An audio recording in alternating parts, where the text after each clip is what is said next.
Hello my dear students, how are you all? Today we read chapter number 19 financial statement of sole proprietorship. देखिए हम लोगों ने इस chapter के अंदर फाइनेंशियल इस चैप्टर को हम लोग फाइनल अकाउंट भी बोलते हैं, फाइनल अकाउंट। ठीक है, ये फाइनल अकाउंट क्यों बोला जाता है मैंने आपको कल बताया भी था कि क्योंकि इससे हम लोगों को बिजनेस का पूरा चिट्ठा पता चलता है। ठीक है ना। तो आज हम लोग जो है वो इस चैप्टर का इलस्ट्रेशन नंबर 5 करने जा रहे हैं।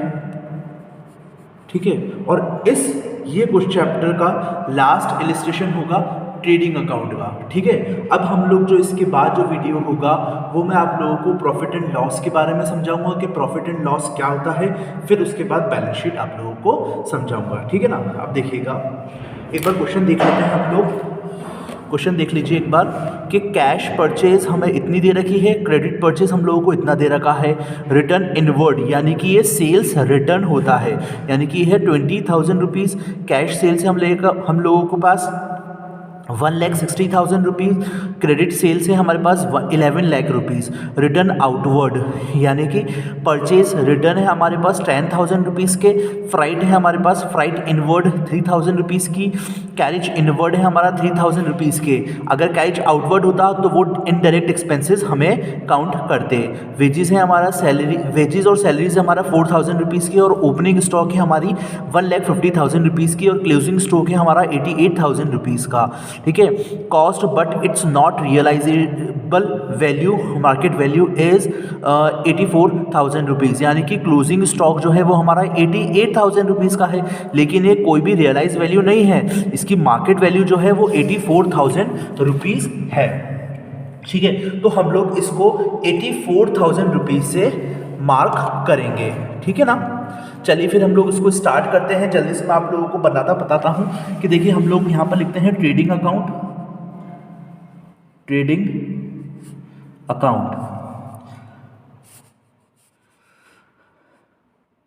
पर्टिकुलर का कॉलम अमाउंट, पर्टिकुलर अमाउंट। ठीक है, पर्टिकुलर अमाउंट, पर्टिकुलर और अमाउंट, ये हम लोग ट्रेडिंग अकाउंट का बनाना सीख रहे हैं। ठीक है ना। इलस्ट्रेशन नंबर 5 था। अब जो आपको बोलता जाए सिर्फ आप वही करते जाइएगा। ठीक है, देखिएगा सबसे पहले आप लोग क्या लिखते हैं, टू ओपनिंग स्टॉक। ये तो हमेशा याद रख लीजिए कि हमेशा ओपनिंग स्टॉक ही लिखा जाता है, और यहाँ पर सेल्स लिखी जाती है, यानी कि बाय सेल्स। सॉरी, मैं बाय लिखना भूल गया। ठीक है, ओपनिंग स्टॉक कितना दे रखा है आपको, ओपनिंग स्टॉक देखिए। अब इसके अंदर हम लोगों को ओपनिंग स्टॉक जो है वो दे रखा है 1,50,000 रुपीज़ का। ठीक है, तो ओपनिंग स्टॉक है हमारा 1,50,000 रुपीज़। हाँ, ओपनिंग स्टॉक है हमारा 1,50,000 रुपीज़। इसके बाद हम लोग परचेज लिखेंगे, टू परचेज। अब परचेज कितनी है, परचेज हमारी 2 है, एक तो है कैश परचेज और एक है हमारी क्रेडिट परचेज। परचेज है हमारी 1,50,000 रुपीज़, 1,50,000 रुपीज़, और क्रेडिट परचेज है हमारी 9 लाख रुपीज़। तो तुम्हारी टोटल कितनी आती है, 10,50,000 रुपीज़। ठीक है, फिर उसके बाद हम लोग देखते हैं इसके अंदर कैरिज इनवर्ड, रिटर्न आउटवर्ड देखेंगे। हमारा रिटर्न आउटवर्ड कितना है, 10,000 रुपीज़ का, लेस रिटर्न आउटवर्ड 10,000 रुपीज़। तो जो इसका टोटल परचेज आएगी वो आएगी हमारी 10,000। आप चाहें तो इधर ऊपर लिख दीजिए या फिर चाहे यहाँ पर नीचे लिख दीजिए, 10,40,000 रुपीज़।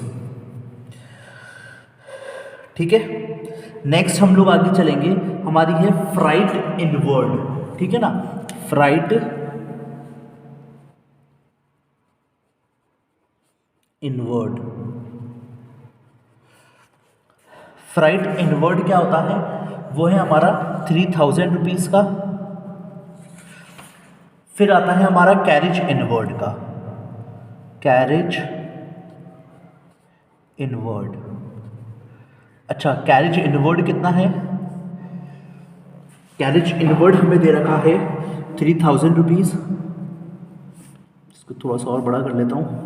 अच्छा, इसके अंदर आप लोगों को ही थोड़ी सी परेशानी होगी ही कि आपको कॉलम बड़ा हो जाए, छोटा हो जाएगा, आपको कॉलम आगे बढ़ाना पड़ेगा, है ना।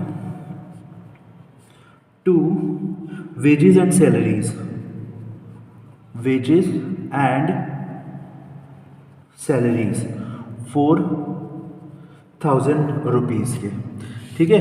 अब इसके बाद और इधर के आपको लग रहा है कि कोई और छूट जाता है तो आप देख लीजिएगा, इसको अब ध्यान से करना पड़ेगा। अब आप आ जाइए इधर, सेल्स जो है वो सेल्स भी दो तरीके की है सेल्स हमारे पास, ठीक है ना। सेल्स, एक्चुअल सेल्स जो हुई है, कैश सेल्स आपको दे रखी है, कैश सेल्स है आपके पास 1,60,000 रुपीज़ की। क्रेडिट है, क्रेडिट भी है, क्रेडिट है आपकी 11 लाख रुपीज़ की, ठीक है ना। 11 लाख रुपीज़ की, ठीक है। इसमें से आपको रिटर्न इनवर्ड, जैसे कि यहाँ पर रिटर्न आउटवर्ड था,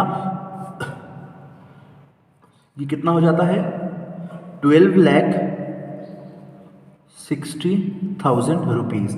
अब इसमें से आप लोग लेस करेंगे रिटर्न इनवर्ड को। रिटर्न इनवर्ड कितना है 20,000 रुपीज़।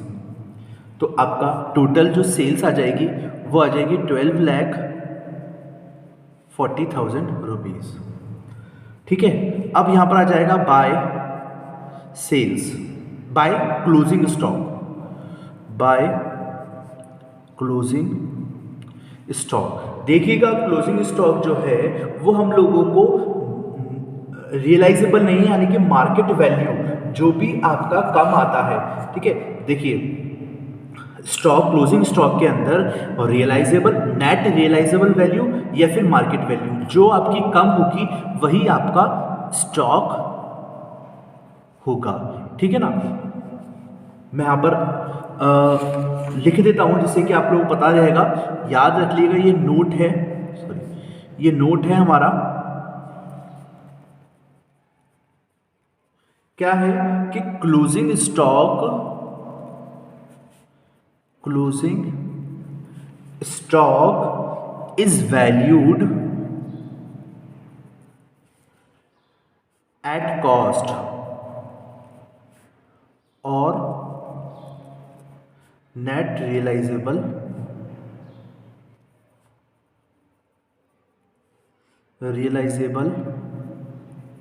वैल्यू, या फिर हम लोग इसको बोल सकते हैं मार्केट प्राइस, ठीक है ना। Market price which ever is less, which ever is less, यानी कि जो भी आपकी वैल्यू कम होगी, ठीक है, वो आपकी कम वैल्यू क्लोजिंग स्टॉक की वैल्यू कही जाएगी, ठीक है। यहाँ का टोटल लगाइए, ऑब्वियसली आपको लग रहा है कि यहाँ का टोटल ज़्यादा आएगा, ठीक है ना। तो यहाँ पर आ जाएगा 13,24,000, यहाँ का टोटल आएगा 13,24,000 रुपीज़। इस साइड का टोटल लगाने के बाद हम लोग जब इसमें से लेस करेंगे तो हमारा बचेगा 2 ग्रॉस प्रॉफिट, जो कि होगा 1,24,000 रुपीज़ का, ठीक है। तो बच्चों देखो, ये हुआ हमारा फाइनल अकाउंट्स का ट्रेडिंग अकाउंट, ठीक है ना। और इसके बाद हम लोग आगे इसको ट्रांसफ़र कर देते हैं। ट्रेडिंग अकाउंट आई होप आप लोगों को बनाना आया होगा। इसके बाद मैं आप लोगों को एक क्वेश्चन और करवाऊंगा फाइनल अकाउंट्स का, ठीक है, जो कि आप लोगों का होगा क्वेश्चन नंबर 1। अब हम लोग मिलेंगे नेक्स्ट वीडियो के अंदर, तब तक के लिए पढ़ते रहिए। Thank you, have a great day.